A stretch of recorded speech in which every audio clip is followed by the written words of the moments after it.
फर्क है भारतीय जनता पार्टी और कम्युनिस्ट पार्टी के बीच में। आप मुझे बताइए, कम्युनिस्ट पार्टी को आप जिताना चाहते हो क्या? जोर से बोलो, जिताना चाहते हो?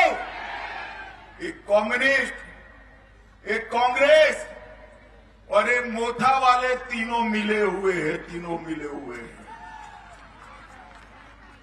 कांग्रेस और कम्युनिस्ट तो सार्वजनिक रूप से मिले हुए हैं, मगर मोथा वाले टेबल के नीचे मिले हुए, पीछे पीछे से काम।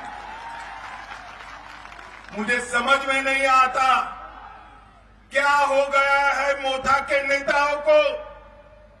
जिस कम्युनिस्ट पार्टी ने अब तक आदिवासियों को इतना अन्याय किया, वो कम्युनिस्ट पार्टी को जिताने के लिए मोथा ने अलग मोर्चा खोला है।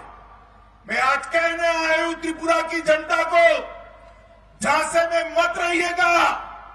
वोट कम्युनिस्टों को दिया, कांग्रेस को दिया या अनानस वाले मोथा को दिया, सरकार कम्युनिस्ट की बनेगी। अगर आप देखेंगे तो वोट काट तो दूसरी पार्टी रही है। कांग्रेस और सीपीएम का पहला चॉइस कांग्रेस सीपीएम नहीं था, मैं था। बीजेपी का पहला चॉइस आईपीएफटी नहीं, मैं था। तो मैं वोट कटवा कैसे हो सकता हूं जब सब पार्टीज मेरे पास अप्रोच कर रहे हैं, क्योंकि वो जानते मेरे पास वोटर बेस है। त्रिपुरा मोथा से भाई आपका डिमांड क्या है?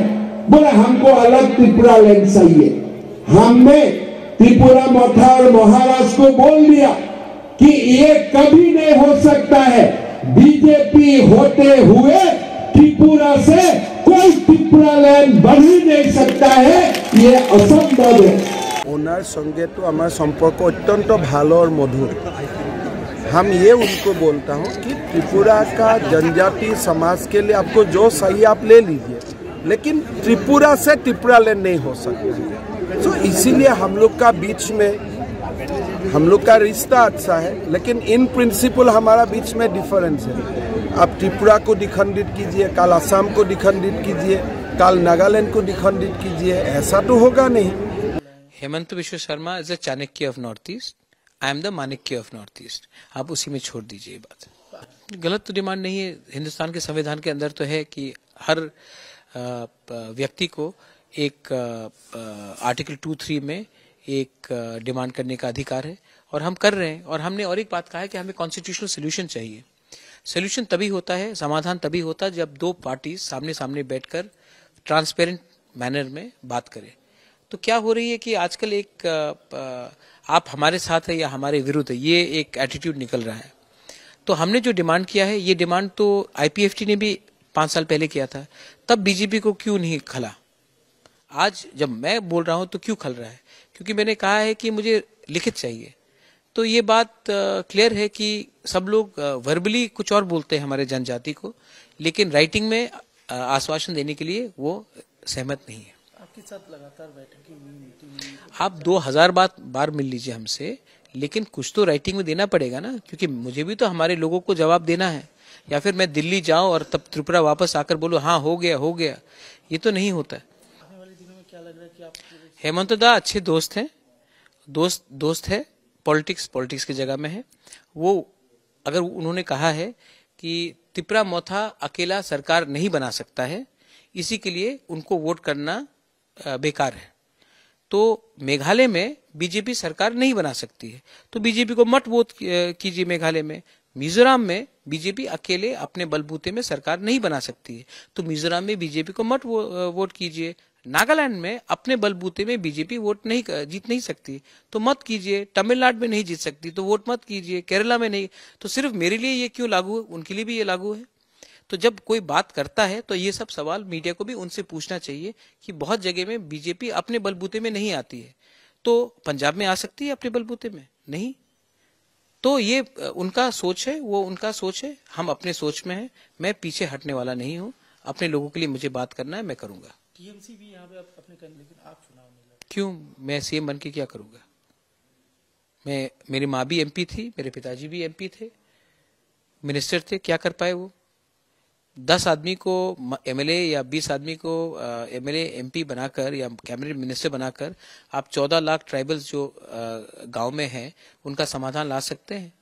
मुझे उनका अधिकार चाहिए, उनका कॉन्स्टिट्यूशनल अधिकार चाहिए। मैं एमएलए बन के क्या करूंगा? मैं ये सब मेरे लिए कुछ नहीं है। मैं अगर हमारा समाधान हो जाता है तो मेरे और भी शौक है, मैं वो करूंगा।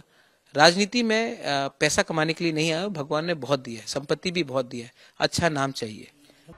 बांग्लादेशी घुसपैठियों की घुसपैठ, ब्लॉकेड, ड्रग, ह्यूमन ट्रैफिकिंग, भ्रष्टाचार और आदिवासियों के अन्याय से जाना जाता था। आज के दिन एनआरसी का कोई मतलब नहीं रहता, क्योंकि सीए लागू करने के बाद आपने एनआरसी को एकदम हेडलेस चिकन बना दिया है। सीए, मेरा एक ही कहना है कि हिंदुस्तान के संविधान में आप धर्म के आधार में किसी को डिस्क्रिमिनेट नहीं कर सकते हैं।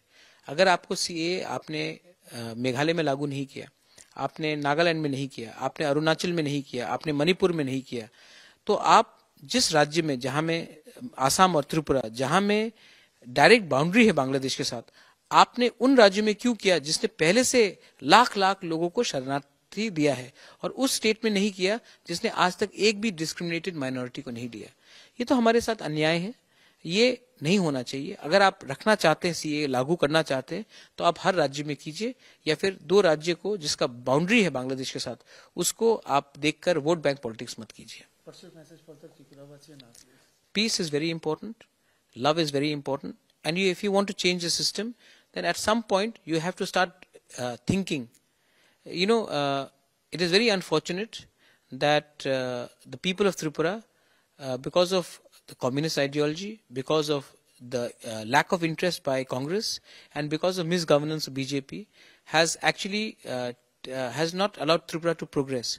What we need is empowerment. We need constitutional protection, and we also need employment and a better livelihood. So, मेरे त्रिपुरा के लोगों को एक ही बात बोलना चाहता हूँ कि इतने सीनियर लीडर्स के ऊपर इतना मत विश्वास कीजिए। 70 साल से उन्होंने आपके साथ खेला है। अब आपका टाइम है कि आप मैदान में आए और आप अपने भविष्य को खुद बनाएं, ना कि उनके प्रवचन सुनकर अपना भविष्य को बिगाड़ें।